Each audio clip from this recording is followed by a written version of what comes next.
Well, there is a castle right in the heart of Minneapolis, and the new owners are giving us a peek inside a home once owned by the Pillsbury family. That's right. It's called the Pillsbury Castle, and 30 designers are involved in this renovation project, but I'm going to give you a little sneak peek today.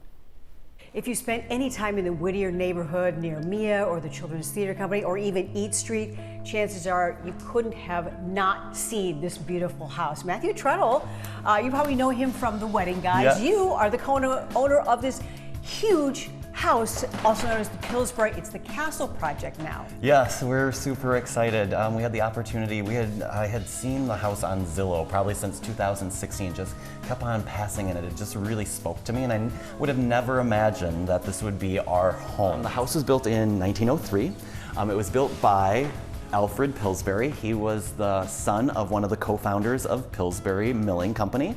Ernest Kennedy was the architect, and he did a lot of the mansions for the very wealthy of the time at the turn of the century. But what's really interesting about the house is Alfred's influence is very specific in this home. This home looks very different than other Ernest Kennedy houses. Probably one of the grandest pieces is the stairway. I call it our Titanic staircase because it's so grand. It is quarter sawn oak. With a beautiful carved balustrade coming down. And what is this? So this was an addition at some point. So I think somebody had a little kind of tongue-in-cheek humor with kind of that medieval feel of the kind of English Tudor home that this is. It's like a fortress, really, and that's why we call it the Pillsbury Castle. The formal dining room off the main entrance will eventually fill with the sounds of music and good food. So this will be our formal living room and music room. I love this. I mean, and you're going to find a way to also make this livable. Yeah. So you're working with the designers, and they are going to help you make this a living space, but also keeping, of course, the integrity of the house. That's the amazing part. So with both the combination of ASID and NARI, just with the ASID, we have 30 designers that are working on this home with us. We're actually meeting with them all this week. It's a little overwhelming, but there's such a range of talent, and so we're so thrilled that they're able to help us navigate how do we live in a historic home that's built in 1903, but live 120 years later. The aesthetic of the home will be honoring all of the beautiful architecture, but we'll have more modern furnishing. So it'll be really fun, I think, for people when they come through the tour next May. Look at the detail.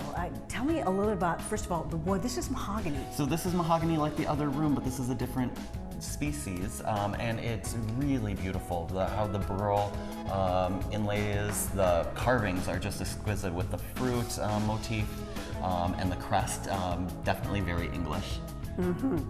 And this area is going to be, a formal room, but also the family room, because you do need a place to hang out, and you'll also be having dinners in here. Yes, so it's adjacent to the kitchen, so this makes sense of kind of where we're going to live on our everyday basis. So we're going to make this our living room and probably formal dining room, and then TV viewing. Because we have to watch TV now, too. And like you gotta we watch do. Fox 9. Yeah, well, of course, yeah, right.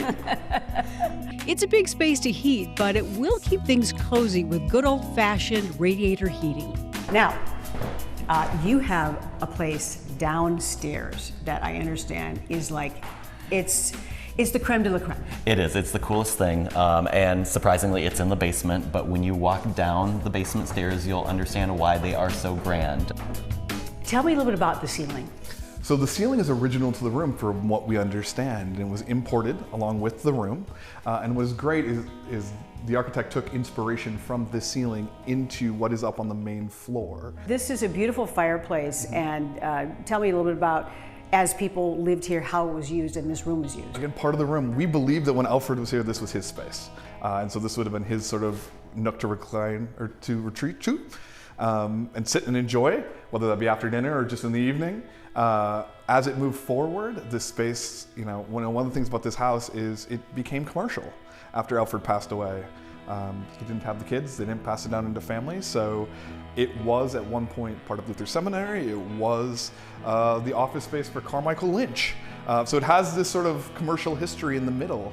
And so for us, we're really hoping to bring this back into an entertaining space and a billiards room.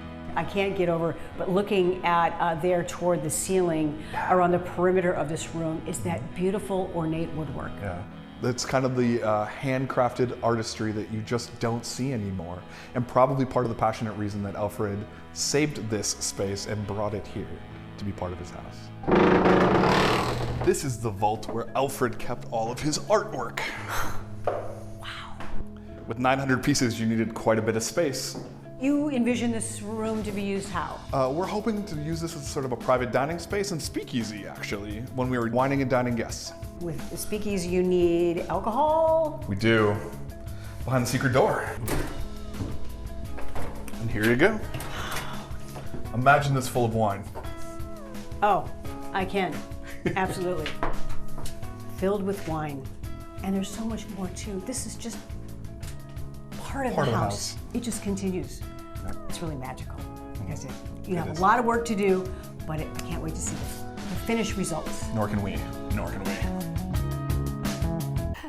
Wow. Yeah, they're going to get a lot of help from ACID and NARAL. So eventually, those organizations, they'll kind of put this together. You'll be able to see it in one of those. I know you go to the Homes on Tour. This will be one of them eventually.